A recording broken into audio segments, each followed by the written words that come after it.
All right, let's take a live look outside this afternoon. We'll start seeing sunshine later and later. Isn't that lovely? But first, get ready for darker mornings and one less hour of sleep tonight. Oh, goody, Corey Reppenhagen. It's everyone's favorite time change, the one where we lose sleep.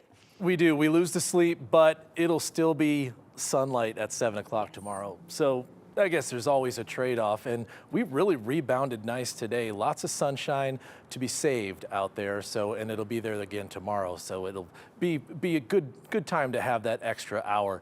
Now let's take a look outside. We've got this is Granby. We've got the people walking around on the lake up there. Clear blue skies, though, completely clear skies across the entire state of Colorado, except for maybe the very southern part of the state. Here's the low temperatures that you'll wake up for tomorrow morning. 28 degrees in Denver, pretty average for this time of year. We don't start to get above freezing in the morning for average until the second week of April. Here's the look at tomorrow.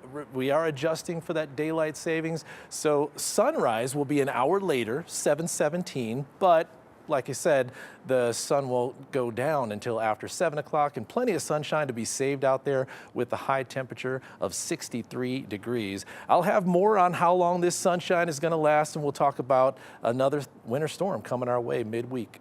Okay, Corey, thank you. Commerce City police are asking for help because they're looking for a woman they think may have been kidnapped by her boyfriend.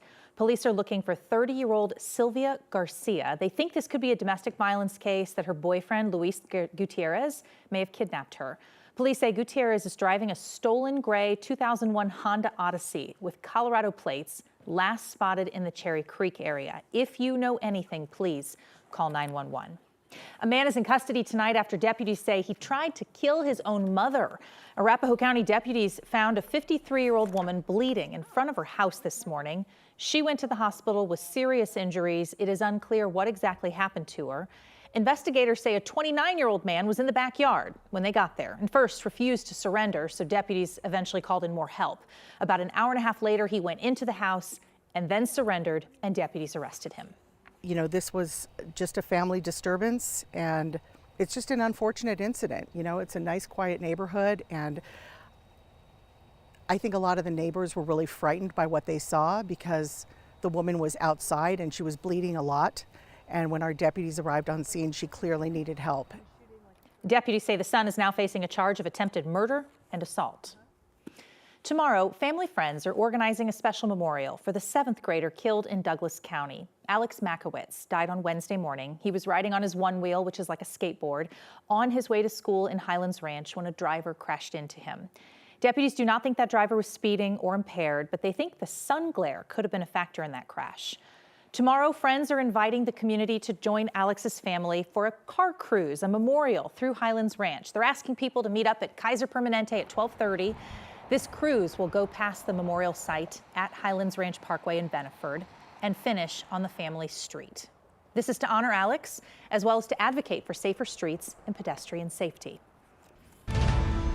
A child is in critical condition tonight after an apartment fire in North Colorado Springs today. Firefighters say that fire happened around 7 this morning. They rescued the child from one of the units and treated that child on scene before taking them to the hospital. Firefighters say nobody else got hurt. Anytime we have an instance like this, we're going to go inside, check every floor, check every apartment to make sure that all of our residents are out.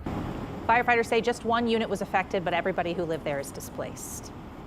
Denver will soon see a new type of business start popping up next year, offering psilocybin. The U.S. Drug Enforcement Administration says psilocybin comes from certain mushrooms taken by mouth for a hallucinating effect. But before this can become a reality, the city is asking for advice from experts. 9 News reporter Lauren Scafidi joins us now.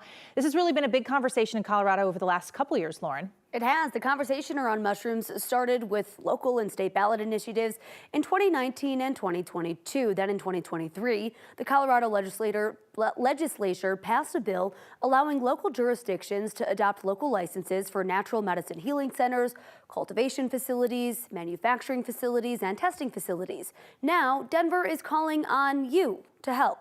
It's time for action. We're ready to start moving. In 2014, Denver led the charge in the country legalizing recreational marijuana. 10 years later, they hope to do the same. We're excited that Denver can lead the way. This time with natural medicine like psilocybin. Obviously, there's a lot of interest in this. and we have a lot to figure out. To help figure things out, Molly Duplashane with Denver's Department of Excise and Licenses says you can help. We are establishing a Denver natural medicine work group to explore whether there should be local licensing and regulations for natural medicine, which is really psilocybin, which the Denver voters approved in 2022. This natural medicine work group will help make recommendations about city regulations. I mean, anybody's welcome to apply. We want to hear from a diversity of perspectives, people with experience in the space, or people that just might have an interest in how it's going to work in their community. Denver did something similar in 2019 after voters approved decriminalizing psilocybin and required the city to come up with a report about natural medicine. Kevin Matthews was a part of it. I set out with a vision in 2019. He says he hopes to be a part of this work group because he's proud of Denver. They've taken a really strong leadership role, and this is just another step towards ensuring or doing the best we can to ensure that for folks who are suffering, they can receive this kind of treatment and heal. Matthews was once the one suffering. Psilocybin, from my own personal experience, speaking personally, really shined a light on some of the underlying root traumas that I faced. Duplashane says now they're ready to get to work. We're really ready to start learning, and we have that time frame in mind, knowing that a year from now we could be seeing these businesses operating in Denver. Unlike recreational marijuana, where you can actually leave a dispensary with cannabis, this natural medicine will be taken on site. Your application to join the Natural Medicine Work Group is due Wednesday.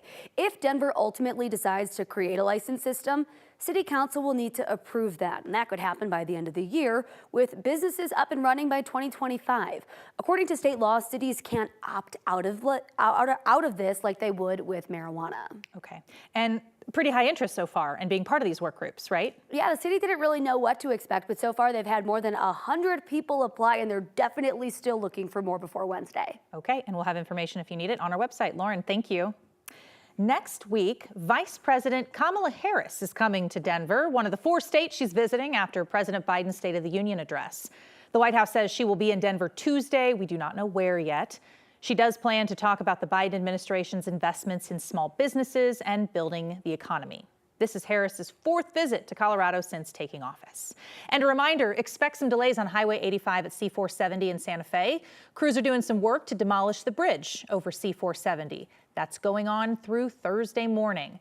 Until then, you will not be able to get to C-470 from Highway 85.